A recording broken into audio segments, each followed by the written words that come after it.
Welcome, and thank you for tuning in. If you enjoy this video, we invite those of you who haven't yet done so, to like, comment, share, subscribe, and click the notification icon, to be notified when the next one is uploaded.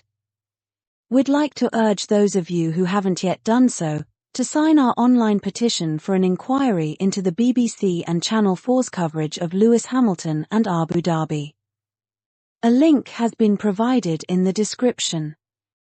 If you are on X, then please repost our tweet. Thank you. It is amusing to see so many renowned Lewis Hamilton critics in the F1 media scrambling to become his praise singers.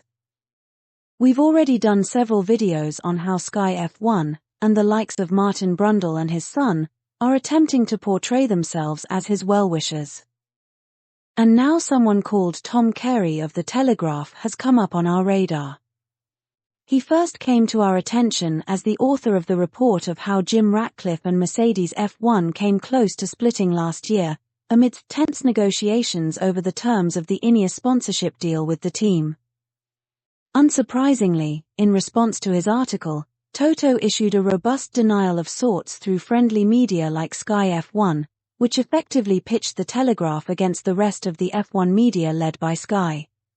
There were heavily nuanced reports in F1 media suggesting rather counterintuitively that Ineos's widely reported review of its sporting portfolio excluded the Mercedes F1 team. Despite the overwhelming pushback, Tom and The Telegraph stood their ground, and it would appear that they have since been vindicated by the subsequent removal of the Ineos name from high-profile positions on the airbox and back wing of the 2025 car. Because of their virtual lone wolf position, and John Malone's famed ruthlessness, we wondered whether Tom and The Telegraph would be excluded from the paddock. Our curiosity was sated when Tom turned out to be one of those who questioned Sir Lewis during a recent drivers' press conference in Bahrain.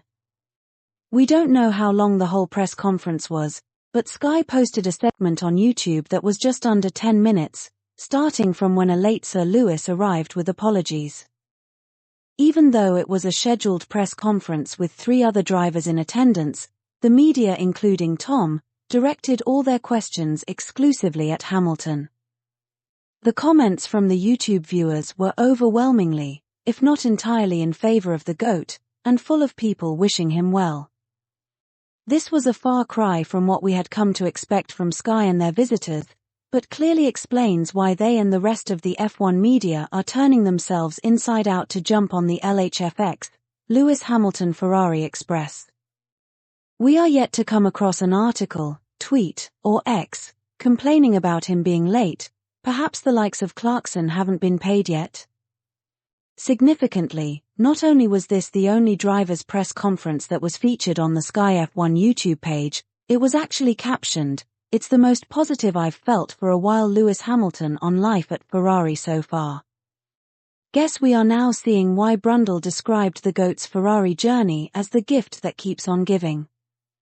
Sky can literally just post a 10-minute segment of a press conference on YouTube, without any editing or commentary, as content.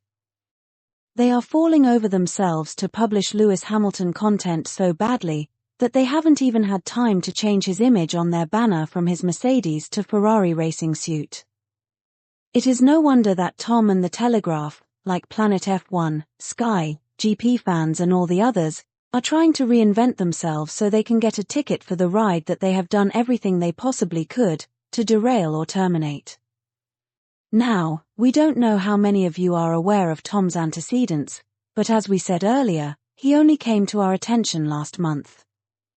So, as you would rightly expect, we did a little digging to better understand where he was coming from.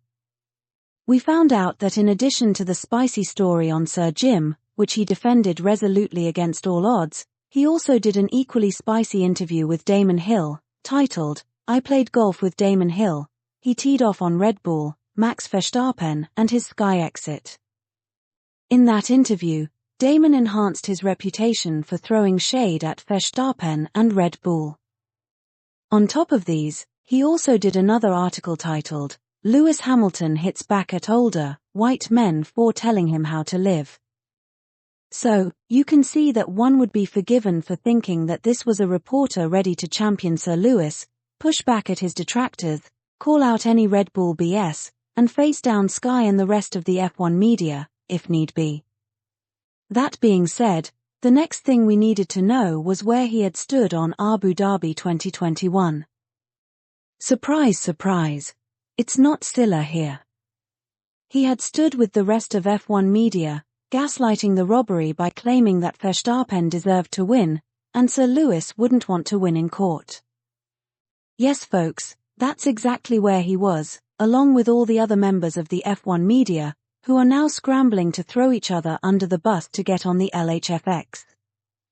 Our regulars will recall that we have recently done a number of videos on Sky throwing Martin Brundle under the bus, Planet F1 throwing him under the bus, and GP Today throwing him under the bus as well.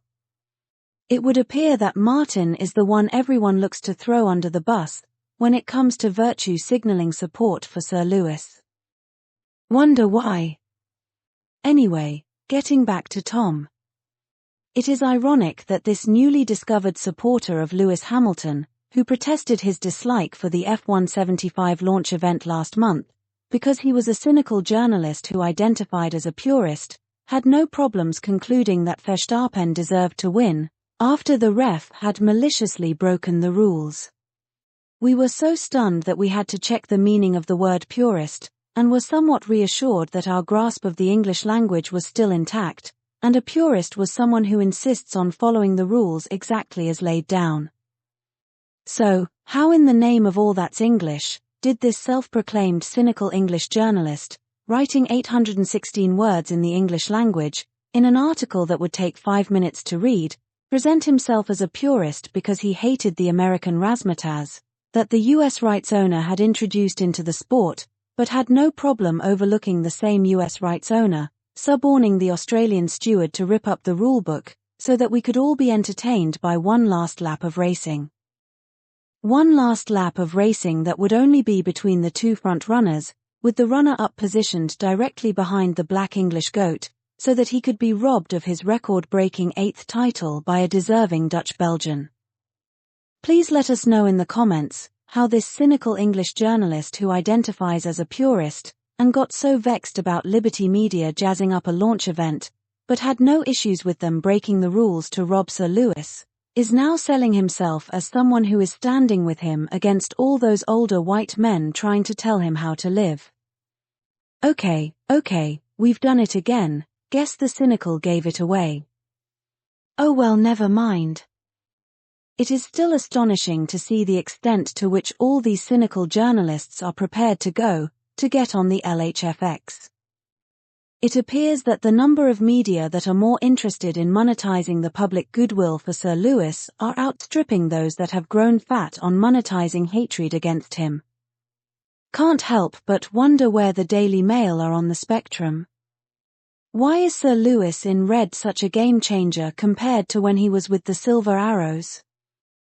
Guess that's a subject for another video. Forza Ferrari.